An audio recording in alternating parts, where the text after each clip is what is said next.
Welcome Dinajpur রাজবাড়ি। আজ আপনাদের জানাবো এই রাজবাড়ির ইতিহাস। প্রবেশ মুখে সুউচ্চ প্রবেশদ্বারে জানান দেয় এই রাজবাড়ির বিশালত্ব।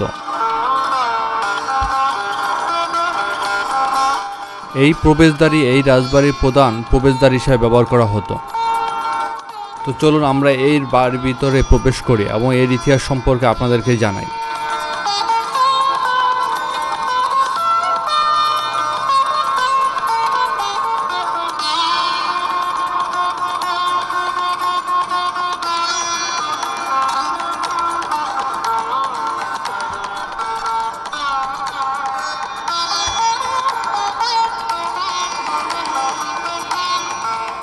আমি বর্তমানে যে জায়গাটিতে দাঁড়িয়ে আছি এটি হলো দিনাজপুর রাজবাড়ি।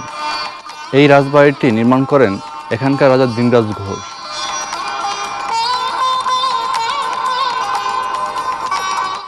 রাজবাড়িটি রাজা দিনরাজ ঘোষ স্থাপন করলেও অনেকের মতামত পঞ্চদশ শতকের প্রথমার্ধে ইলিয়াস শাহী শাসনামলে সুপ্রচলিত রাজা গণেশ এই বাড়ির স্থপতি।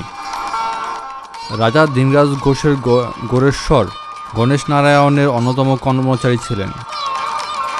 তিনি ছিলেন উত্তর রাঠীয় শ্রেণীর কুলীন কায়স্থ। রাজা দিনরাজের নাম থেকেই রাজ্যের নাম হয় দিনরাজপুর, যা বরেন্দ্র বঙ্গীয় উপভাষা পরিবর্তিত হয়ে পরে হয় দিনাজপুর।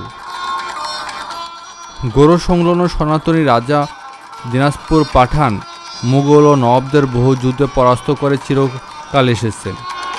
সপ্তদশ শতকের শেষের দিকে শ্রীমন্ত দত্ত চৌধুরী দিনাজপুরে জমিদার হন, কিন্তু শ্রীমন্ত দত্ত চৌধুরীর ছেলের অকাল মৃত্যু হওয়াতে তার ভাগ্নে সুখদেব ঘোষ তার সম্পত্তি উত্তরাধিকারী হন।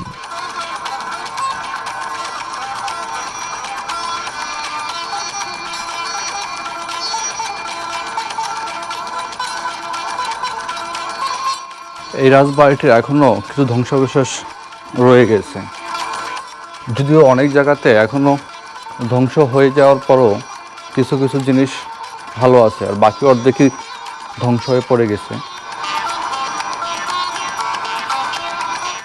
এই রাজবাড়ির রাজত্ব শেষ হওয়ার সাথে সাথে এই রাজবাড়িটি আজ ধ্বংসস্তূপে পরিণত হচ্ছে।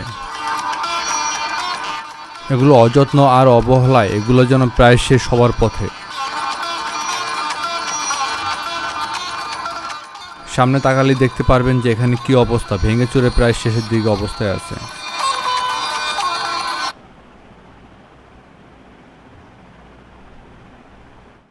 এটি কালিয়াজিউ মন্দিরের প্রবেশদ্বার।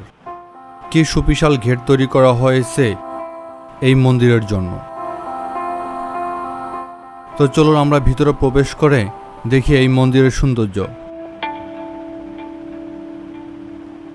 ভিতরে প্রবেশ করতেই দুপাশে দেখবেন যে সুন্দর একটি গার্ডেন করা আছে এবং সামনেই নাম ফলক দেয়া আছে শ্রী শ্রী কালিয়াজিউ মন্দিরম রাজবাটি।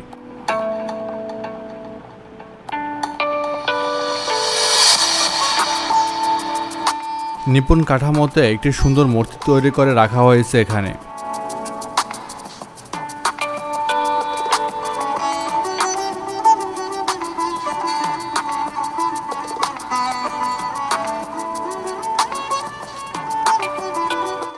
এই কালিয়াজিউ মন্দির কৃষ্ণের উদ্দেশ্যে তৈরি করা হয়।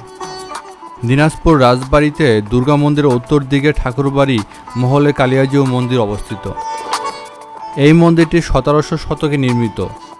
জন্মাষ্টমীর 2 দিন আগে ষষ্ঠীতে কান্তিজিউ মন্দিরের রুক্মিণীকান্ত বিগ্রহকে এই মন্দিরে নিয়ে আসা হয়। অতীতে ময়ূরপঙ্খী নৌকায় চড়ে টেপা নদী হয়ে সড়কপথে পদব্রজের চতুর্দোলায় জাঁকজমকপূর্ণ শোভাযাত্রা করে বিগ্রহ আনা হতো। বর্তমানে এই প্রথা প্রচলিত থাকলেও সেই বিশেষ ময়ূরপঙ্খী নৌকার কোনো অস্তিত্ব নেই।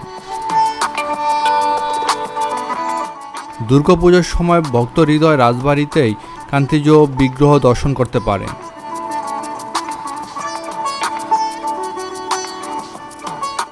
আপনি এখানে আসলে, এই ভবনে আসলে যদি মন্দিরের ভিতরে চলে আসেন, দেখবেন যে এখানে দিনাজপুর রাজবংশের তালিকা দেয়া আছে।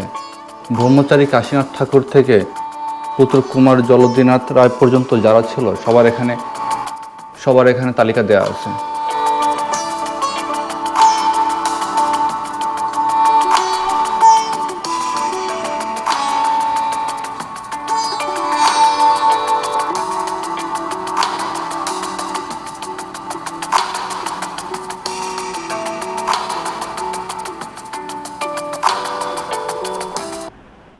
দুর্গাপুজোর কয়েকদিন দেবী দুর্গার পাশাপাশি দেবী চাণ্ডমা, কালিয়াজিউ বিগ্রহ ও কান্তিজিউ বিগ্রহকে দুপুরে বিভিন্ন প্রকারের ফল, লুচি, পুরি, ছানা, ক্ষীর, দধি, মাখন, সন্দেশ, মিষ্টি, মিষ্টান্ন এবং রাতে নানা প্রকারের ব্যঞ্জনাদি সহ অন্ন ও গীতান্ন ভোগ দেওয়া হতো। অন্নভোগ তৈরি করা হতো সুগন্ধি কাঠারি ভোগ আতপ চাল দিয়ে।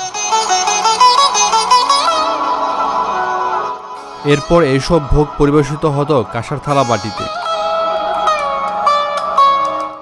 সঙ্গে রূপা ও কাঁসার গ্লাসে পরিবেশন করা হতো জল। প্রতিদিনের ভোগের প্রসাদ মহারাজা, মহারানী ও রাজকুমার, রাজকুমারীদের নিকট পাঠানো হতো। প্রতিমা বিগ্রহদাহীর ভোগরাগের পর উপস্থিত সাধারণ ভক্ত দর্শনার্থীরা ছাউনিযুক্ত সারি সারি ঘরগুলোতে অবস্থান করে ভোগের প্রসাদ ও চরণামৃতের স্বাদ নিত। প্রথমত অধিদপ্তরে আসলে একটা প্রশংসনীয় কাজ। বাংলাদেশের ঐতিহাসিক যে সমস্ত রাজবাড়ি আছে সেগুলো হারিয়ে বসতে যাওয়ার থেকে কিছুটা হলো তাদেরকে সংস্কারের কাজে হাত দিয়েছে। যেমন এটা হলো দিনাজপুর রাজবাড়ি। এই দিনাজপুর রাজবাড়ি প্রায় ধ্বংসাবশেষ অবস্থা ছিল, সেখান থেকে এটাকে পুনরূপে ফিরিয়ে আনার জন্য কিছুটা হলো প্রচেষ্টা চালানো হচ্ছে।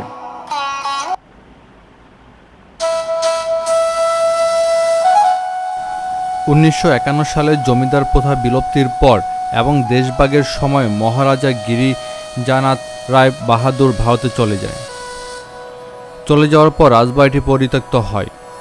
বর্তমানে রক্ষণাবেক্ষণের অভাব ও অযত্নে এর বেশিরভাগ অংশ ধ্বংস হয়ে গেছে। সামনের মন্দির অংশটি রাজদেবত্বর এস্টেট হিসেবে সংরক্ষিত হলেও ভেতরের আয়নামহল, রানীমহল আজ ধ্বংসপ্রায়। এই রাজবাড়িটির পুনরূপ ফিরিয়ে আনার জন্য কিছুটা হলো সংস্কারের কাজে হাত দিয়েছে প্রথমত অধিদপ্তর। এটা সত্যি প্রশংসনীয় কাজ, কারণ এই সমস্ত রাজবাড়িগুলো প্রায় ধ্বংস হয়ে যাচ্ছে সারা দেশে।